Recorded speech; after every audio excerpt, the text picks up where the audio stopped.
আজকে অনেকটা দিন ধরে আপনাদের সঙ্গে কোনো ভিডিও শেয়ার করতে পারিনি, আর একদম আমি অ্যাক্টিভ ছিলাম না, কোনো ভিডিও ভালো করে আপলোড করতে পারছি না। কারণ আমার একটাই ফোকাস ছিল যে বাবা কটা দিনের জন্য আমার এখানে বেড়াতে এসছেন, সেটা যেন আদর আপ্যায়ন।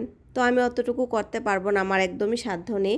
তার মধ্যে যতটুকু আমার ভক্তি হয়, ঘরটাকে মেনটেন করে সময়ের মধ্যে পূজা পাঠ আরতি করা, কারণ টাইম মেনটেনটা খুব জরুরি। আর ঘরের পরিবেশটা কিন্তু একদম বজায় রাখা সব সময় তো বটে, কিন্তু তারপরে বাপ্পা যতদিন থাকবে পাশাপাশি কিন্তু আমাদের ঘরের যে পরিবেশটা সেটাও বজায় রাখা খুব দরকার।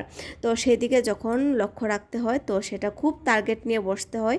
আমার প্রতি বছরে একটা টার্গেট থাকে যে আমার এনার্জি, মানে একটা চিন্তা থাকে যে আমার এনার্জি না ইনব্যালেন্স হয়ে যায়, কিন্তু না, আমি একদমই ফিট ছিলাম, ভালো ছিলাম, একদম সমস্ত কিছু খুব সুন্দরভাবে হয়েছে বাপ্পার কৃপা।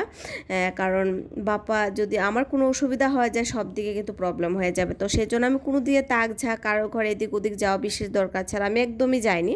আর সেটা প্রতি বছর, শুধু এই বছর না, প্রতি বছর আমি প্রথম থেকেই কিন্তু আমি একটা এনার্জি নিয়ে নিই।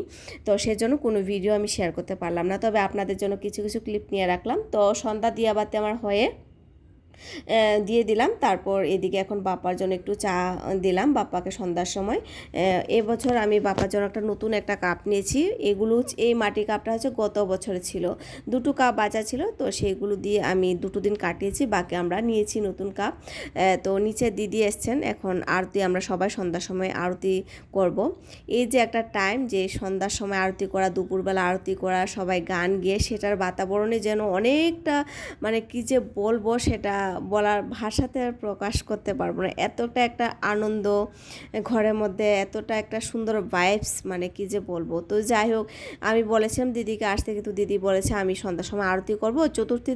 চতুর্থী দিনে নাকি ওদের কোনো একটা রিচুয়ালস আছে, তো সেটা এখানে এসে করতে চান। তো ঈশ্বরের কাজ আমি তো আর না করতে পারি না। আমার বাপ্পার কাছে আসবে, বাপ্পাকে দর্শন করবেন, আমার বাপ্পাও দেখবেন, আমাদেরকে সব, মানে সবার সঙ্গে মেলামেশা হবে। তো আমার বাপ্পার কৃপা, তো সেটা তো একটা আনন্দদায়ক কথা।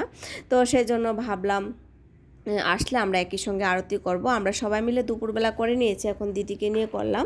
লোকজন প্রচুর ছিল, আমি আর ক্যামেরাটা করিনি, কারণ এই আরতির টাইমে ক্যামেরাটা নিয়ে দৌড়াদৌড়ি করলে একটু অসুবিধা হয়ে যায়। একদিকে আমার রাজা ভেবেছে মন্দিরে ও একাই গিয়েছে, আসার সময় ও নিজের প্রসাদ আমার প্রসাদ নিয়ে এসেছে, জানে 5 দিন আমি কোথাও যাব না, মন্দিরেও যাব না, তো ও আমার জন্য নিয়ে এসেছে। সবাই আমাকে ফোন করেছে যাওয়ার জন্য, প্রচুর নিমন্ত্রণ এসেছে, কিন্তু আমি সবাইকে না করে দিয়েছি। আমার বাপ্পা এসে বসেছেন, আমি কোথাও যাব না, 5টা দিন ঘরের মধ্যে অখণ্ড জ্যোত আছে, আর আমার বাপ্পাকে একা রেখে তো আমি কোথাও যাব না। সেটাই আমার প্রতি বছর একটা নিয়ম থাকে।